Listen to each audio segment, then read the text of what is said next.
ሐምዛ ሄንዳዊ ዘናሽናል ድረገጽ ላይ በሚያቀርባቸው ጽሑፎች የሚታወቅ ግብፃዊ አምደኛ ነው። ታዲያ ይህ ሰው ከሰሞኑ ጽፎ ያየነው መረጃ ከአሰብ ጓዳ ለኢትዮጵያውያን የተላከ መርዶ ይመስላል።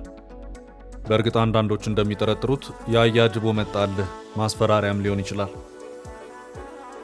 እንደ ሐምዛ ሄንዳዊ ምኞት ከሆነ ኢትዮጵያ በአሰብም በዶራሌህም ወደቦች በኩል ልትከበብ ነው።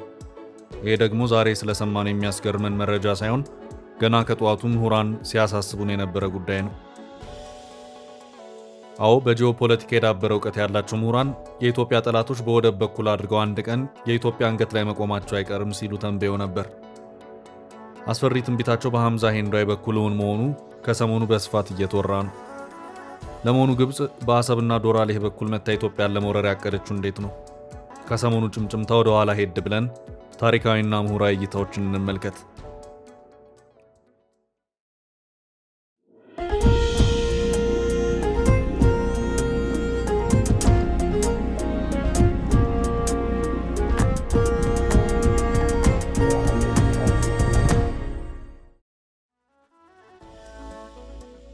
ዶክተር ያዕቆብ ኃይለማርያም አሰብ የማን ናት በሚል ዝነኛ የጥናት መዝገባቸው የባህር በር ለአንድ ሀገር የሚያስገኘው ጥቅምና አለመኖር የሚያስከትለው ጉዳት በሚል ርዕስ ስር ወደብ ከጠላት መከላከልን በተመለከተ የምሁራንን ጥናቶች ጠቅሰው ከጻፉት መሃል ይህን እንመልከት። ኢትዮጵያ በድንበር ዘለል ወንዞቿ በታሪካዊና በጂኦፖለቲካዊ ምክንያቶች በአንዳንድ በመካከለኛው ምስራቅ ሀገሮች በጠላትነት የተፈረጀች ሀገር ለመሆኗ ጥርጥር የለውም። ከዚህ ቀደም እንዳልተኙላት ሁሉ አሁንም ወደፊትም እንደማይተኙላት በገቢር አረጋግጠዋል። በዓለም ሁኔታዎች ከፍተኛ እውቀትና ተሞክሮ ያላቸው አቶ በላይ አባይ የኤርትራ የአረብ ሊግ ታዛቢ አባል መሆን አረቦች በቀይ ባህር ያላቸውን የበላይነት እምብዛም እንደማይቀንሱ አሳስበው አቶ አባይና አቶ ዘሩ እንደሚከተለው አስጠንቅቀዋል። ኢትዮጵያ የባህር በር ኖሯት ካልተቋቋመቻቸው በስተቀር የታሪክ ጠላቶቿ በባህር በር በኩል ገብተው ነው የሚያንቋት። እንደ ጥንቱ ግብፅ በአባይ ላይ ባላት ጥቅም ምክንያት ኢትዮጵያ አባይን ለልማቷ እንዳታውል ግብፅ ኢትዮጵያን ማተራመሷን ትቀጥላለች። ኤርትራና ሶማሊያ ቀይ ባህርንና ህንድ ውቅያኖስን ሲቆጣጠሩ ኢትዮጵያን ለማነቅ እድል ይኖራቸዋል። በተጨማሪም ኢትዮጵያ አገልግሎቶችና ሸቀጥ ታስገባበት የነበረው ወደብም ኢትዮጵያን ለመሰለል ተግባር ይውላል። የእነዚህ ሰዎች አባባል ከዚህ በፊት በገቢር እንደታየው በኢትዮጵያ ጥናት የታወቁ ፕሮፌሰር ሃሮልድ ማርከስ ታሪክን በማጣቀስ የሚከተለውን አስገንዝበዋል። ኢትዮጵያና ፈረንሳይ በ1908 ዓ.ም ከጅቡቲ እስከ አዲስ አበባ ስለተገነባው ባቡር ስምምነት ባደረጉበት ወቅት በአንቀጽ 11 በጦርነት ጊዜ ሁሉ ባቡሩ በኢትዮጵያ አገልግሎት ስር ይውላል የሚለውን በመጣስ እንደ አውሮፓውያን አቆጣጠር በ1935-36 ዓ.ም ጦርነት ጊዜ ኢትዮጵያ የጦር መሳሪያ በጅቡቲ በኩል ለማስገባት ስትሞክር ፈረንሳይ ውሉን በመጣስ አሻፈረኝ ብላ ከለከለች። ይህ መሳሪያ የማስገባት ክልከላ ለኢትዮጵያ በጦርነቱ መሸነፍ ከዋነኞቹ ምክንያቶች አንዱ ነበር። ኢትዮጵያ ወደ ባህር የሚያዘልቀውን ባቡር ብትጠቀምም ወደብ አልባ ከመሆን አልዳነችም።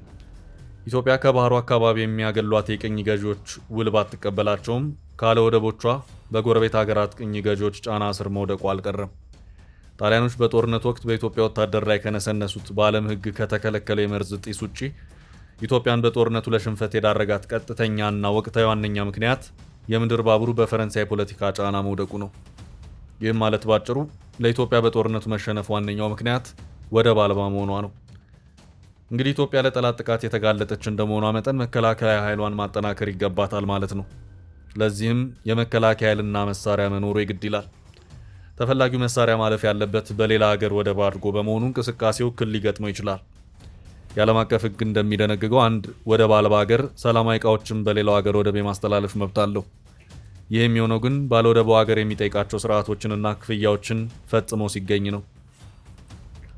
ባለወደቡ ሀገር በወደቡ ላይ ሉዓላዊ መብት ስላለው የፈለገውን ቅድመ ሁኔታዎች ከማስቀመጥ የሚያግደው ነገር የለም። ለምሳሌ አንዱ ሀገር የጦር መሳሪያ በወደቡ አድርጎ ወደ ሀገሩ ለማሻገር ቢፈልግ ይህ ከጠላት ለመከላከል ከሚያስፈልግህ በላይ ነው በማለት ማስተላለፍ ሊከለክለው ስለሚችል የወደብ አልባው ሀገር ሉዓላዊነቱ ዘውትር በቋፍ ላይ ነው ማለት ይቻላል። የባህር በር ከኢኮኖሚው ጠቀሜታ ይልቅ የሀገርን ነጻነትና ደህንነት ከማረጋገጥ አንጻር የሚኖረው ሚና የላቀ ነው። በአንድ ወቅት የኢትዮጵያው ጠቅላይ ሚኒስትር አቶ መለስ ዜናዊ ወደብ ሸቀጥ ማስተላለፊያ መሆኑና ራሱም ሸቀጥ ስለሆነ እንደ ማንኛውም ሸቀጥ ዋጋ አወዳድሮ ከረከሰበት ሄዶ መግዛት እንደሚቻል ተናግረው ነበር። ሆኖም ጠቅላይ ሚኒስትር መለስ ካሉት በተቃራኒው ወደብ ከሸቀጥነቱ አልፎ የህልውና ጥያቄ መሆኑን ብዙዎች ይቀበሉታል።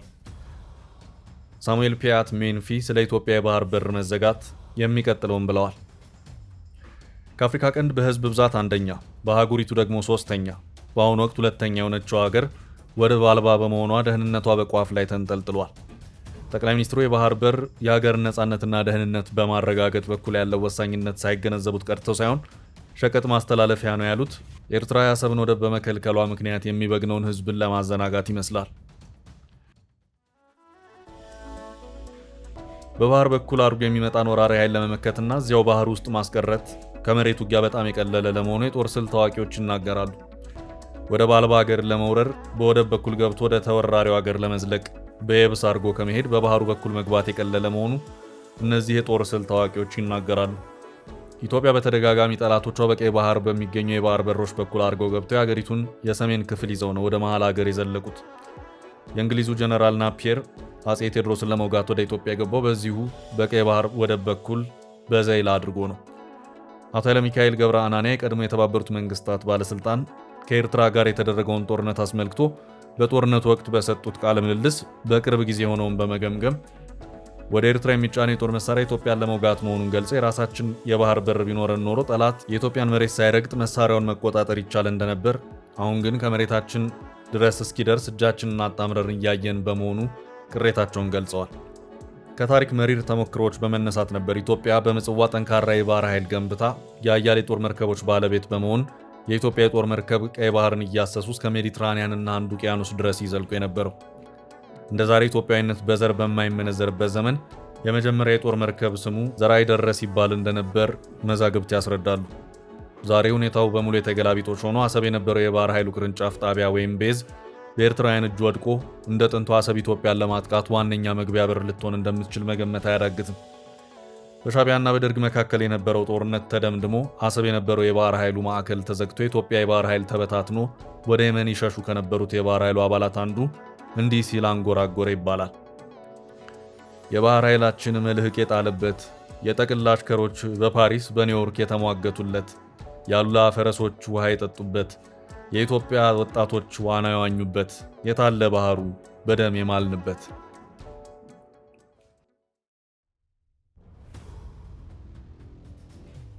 ከዚህ በታች በዝርዝር እንደተገለጸው የኒውክሌር መሳሪያ ለመታጠቅ መንፈቅ የሚቀራት የኤርትራና የግብፅ ወዳጅ ኢራን በአሰብ አካባቢ ጦሯን አስፍራለች የሚለው ዘገባ በአንድ ወቅት በዓለም አቀፍ ሚዲያዎች ተደምጧል።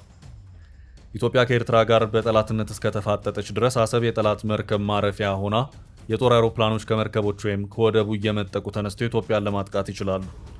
ወይም ጠላት ጦሩን አሰብ ላይ አስፍሮ ወደ ኢትዮጵያ ለመዝለቅ አመቺ የሆነ በኢትዮጵያ ድሃ ገበሬ ሀብት የተገነባ ጥሩ መንገድ አለለት። ለማጠቃለል አንድ ሀገር የወደብ ባለቤት መሆንና ለመሆን ለሀገሩ ድክመትና ጥንካሬ ምን ያህል ወሳኝነት እንዳለው ፕሮፌሰር ሺመት ሲሻኝ የራሳችንን ታሪክ በመጥቀስ ቁልጭ አድርገው እንደሚከተለው አስቀምጠውታል። ኢትዮጵያ በታሪኳ ያለፈቻቸው መነሳትና መውደቅ ከባህር ጋር ከነበራት ቅርበትና ርቀት ጋር ቀጥተኛ የሆነ ግንኙነት አለው። የባህር በሮቿ በእጇ በነበሩበት ዘመን የጎለበተችና የበለጸገች ኢትዮጵያን መመስረት ተችሏል። በአንጻሩ ባህር በሯን በተነጠቀችባቸው ዘመኖች ኢኮኖሚያ የኮሰሰ፣ ባህሏ የደበዘዘ፣ ፖለቲካዋ የተናጋ ኢትዮጵያን በተደጋጋሚ አይተናል። በኢትዮጵያ እጅ አንጸባራቂ የነበረው የአክሱም ስልጣኔን እንዲያመግነኑ በሌላ አጋጣሚ ሳይሆን አክሱም በቀይ ባህር ጠረፍ ላይ በገነባቸው የበላይነት ምክንያት ነበር። አዱሊስን ዋና በር በማድረግ በወቅቱ በነበረው ዓለም አቀፋዊ ንግድ በግንባር ቀደምትነት በመሳተፏ አክሱም እስካሁን የሚያስደንቀውን ብሩህ ስልጣኔ መገንባት ቻለች። ለአሁኑ የኢትዮጵያ ትውልድ የሚቀርበው ግልጽ ጥያቄ ኢትዮጵያ ወደብ አልባ ሆና ኢኮኖሚያ የኮሰሰ፣ ባህሏ የደበዘዘ፣ ፖለቲካዋ የተናጋ ሆና ትቀጥላለች ወይስ የባህር በር ኖሯት ጥንት በአንድ ወቅት እንደነበረችው የጎለበተችና የበለጸገች ትሆናለች? መልሱ አስቸኳይ ነው። ምክንያቱም በኮሰሰችና በደበዘዘች ኢትዮጵያ ውስጥ መኖር የሚፈልግ ኢትዮጵያዊ የለምና። ውድ የፈታ ዴይሊ ቤተኞች፣ ምሁራኑ ገና ድሮ ይሄ የሰሞኑ ጭምጭምታና የሐምዛ ሄንዳዊ ማስፈራሪያ ያሉት መርዶ ከመሰማቱ በፊት ስጋቱን ትንቢት በሚመስል አኳኋን እንዲህ በዝርዝር አስቀምጠውት ነበር። እርሶስ ስለ ወደብና የደህንነት ስጋት፣ ስለ ኢትዮጵያ ከባህር በር መራቅና ስለ ግብፅ መጠጋት ምን ያስባሉ? ሐሳቡን በኮሜንት መጻፊያው ላይ ያስቀምጡልን።